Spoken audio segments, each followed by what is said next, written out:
黄金美钞极受重视，上海人吃米的情况，即便亚领户口米有些纷扰，米市到此时也安定下来，不过有时大涨小跌而已。倒是币值大大不稳，天天贬值，于是大家渐渐认识到黄金和美钞两样东西的重要。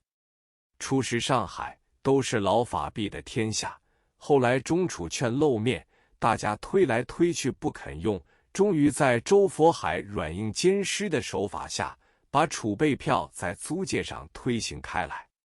所谓软，就是故意推出若干数目的黄金、美钞、储备票，特设几个机构供大家购黄金、美钞。不过有一个规定，非用储备票，法币拒不接受，因此储备票就渐渐通行起来。至于硬，就是一方面派出马仔到舞场、餐厅以及大商店去试用储备票，如果不收的话，第二天就有彪形大汉身配手枪上门交涉，普通生意人哪里敢有一点为傲，只得任其使用。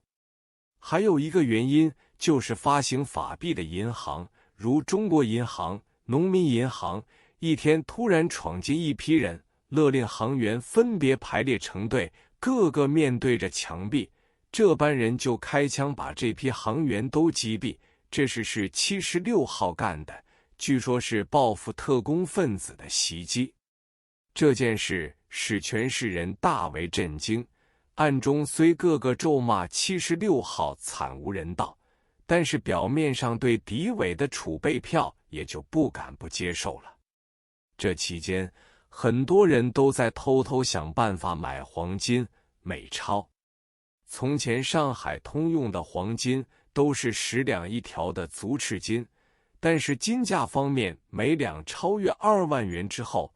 普通人哪里有能力以20万元来购买一条黄金呢？因此，金铺便改用化整为零的办法，制成一块块的小金条，大小好像落花生一般，颜色是黄的，大家称10两重的金条为大条子，1两重的为小黄鱼。在这种情况之下，金价会直线上升，但是当局又常常制造一些谣言，所以有时金价也会跌。可是当一种新谣言兴起之时，金价又随着上升，少则涨50%，多则涨1倍，也不稀奇。记得有一次，汪伪政权要直辖江苏省，汪精卫自己担任清乡委员会委员长，李士群副之。这个行动原想假清乡之名，调集和平军、杂牌军、特工队、保卫队等，把江苏全省的实权抓到手里。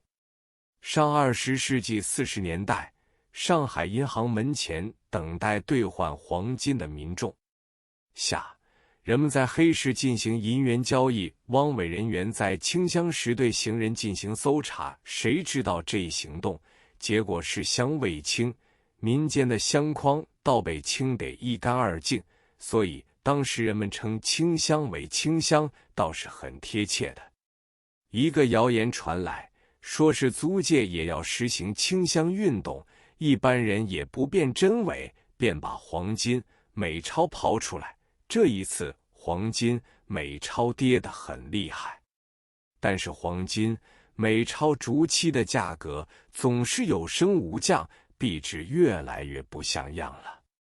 接管租界举行庆典珍珠港战事爆发之后的1、2天，日本军队便堂堂皇皇地进驻公共租界，报纸上登载出这一天军队经过的路由，起点由虹口到经外白渡桥，沿着黄浦滩转入南京路，终点是静安寺路跑马厅。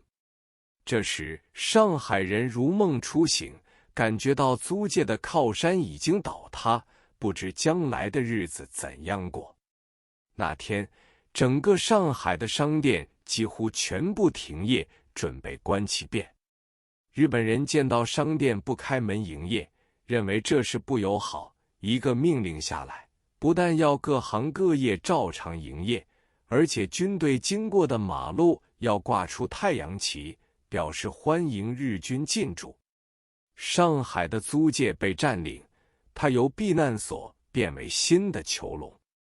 我的住所虽恰在跑马厅对门，这扇门那天并没有打开，只是由国际饭店对面的大门进出。一早就有成千上万的日本侨民及所谓居留民团聚集在跑马厅中。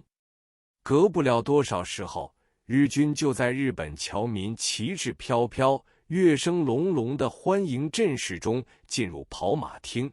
而且有无数骑兵、炮兵以及各式各样的军车浩浩荡荡开了进去。